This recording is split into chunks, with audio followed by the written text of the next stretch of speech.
Good morning. It's Tina Traster. Tina Traster of the Rockland County Business Journal. We're just lamenting over the demise of the Westchester Broadway Dinner Theater. Well, we can pile on a few more things to lament about, but actually, this is a story with a turn. So, in the short term, we can lament the darkening of the Lafayette Theater in Suffern, which is a historic, iconic single-screen theater. Permanently? No. Wait. No, this one has a silver lining. Okay. This story. I think it's a good news story. So the owner, Ari Ben Moshe, whose family rescued the theater 20 years ago, and has been operating it ever since. It wasn't really a pandemic revelation. This sort of precedes the pandemic. They've discovered that they just cannot be profitable with a single-screen theater in this day and age. It's a 1,000-seat theater. It needs updating. And for the last couple of years, they've had in the works the idea to transform it into more of an entertainment venue. While still playing classic films and some other screen things like film festivals, which they do very successfully. They've been wanting to transform this theater into something like the Capitol Theater, where they can do live music and comedy, theater, dance, even educational programs, possibly private and charitable events. So they did, close down in March, like every other theater. But rather than reopening, so that's the short-term bad news, they're moving forward with the village to put their plans before the village of Suffern to reinvent themselves and to become much more, diversified in their offerings moving forward. As we know, the week before last, New York finally gave the go-ahead for movie theaters to reopen at 25% capacity with up to 50 people maximum per screen.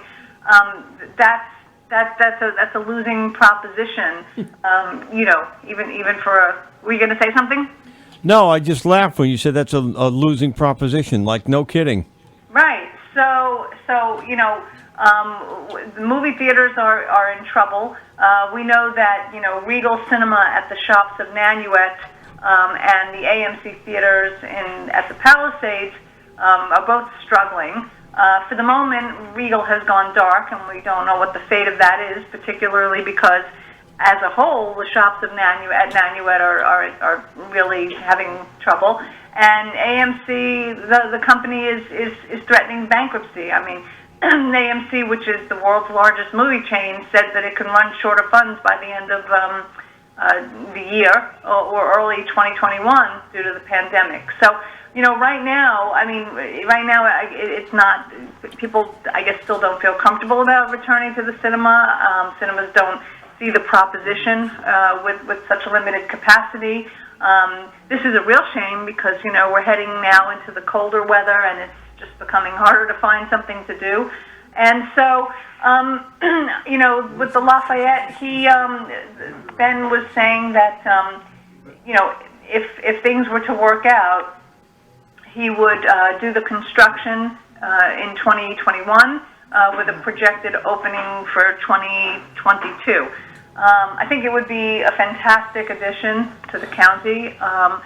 Who knows what we're going to be left with, entertainment-wise, when all of this is over, whenever this is over. So, but this is an exciting project. I think that people can at least feel good about. He wants to modernize and expand the theater into an additional 3,000 square feet of first and second floor retail. Let's see. On the ground floor, the former Allstate Insurance office would operate as a cafe and bar. Let's see. Wait, I had to take a call from somebody who's upset about something. He's going to come on afterwards after you're done. But you're still talking about the Lafayette Theater? I still talking about the Lafayette. Are they Okay. upset about something I'm talking about? No. It's just that he feels that the governor has too much autonomy with regard to this because he's a business owner, and there are two people in the hospital versus things in Rockland still being closed down and hanging by a thread, if that.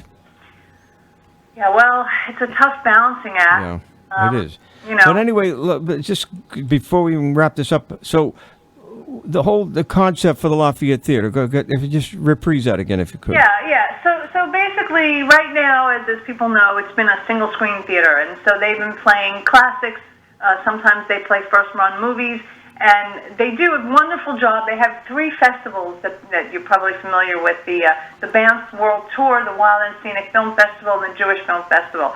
And I mean, and every year they air It's a Wonderful Life.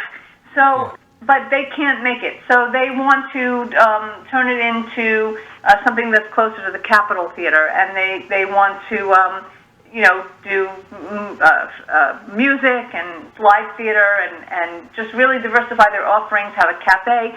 And, having a theater in the middle of any village is such an economic, can be such an economic engine. It's a crucial economic catalyst for any town, village.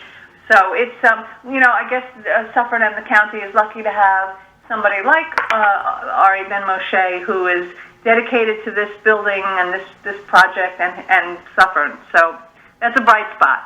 Good. And I would assume you have this in the publication right now. Yes, so rcbizjournal.com. And remember, please become a member. If you like what we're doing, support us. It's $50 for the year. Journalism, it costs money to make this work happen, and we need the community support. Okay, and how would they do that? You have, if you just go on our site, there are several become a member buttons, and you can just click one of those. It's $50 for the year. Not a big ask. Just wanting the community to support us so we can keep bringing you the news. That's RCBiz, B-I-Z, journal.com. Yes. All right, Tina, thank you. Talk to you next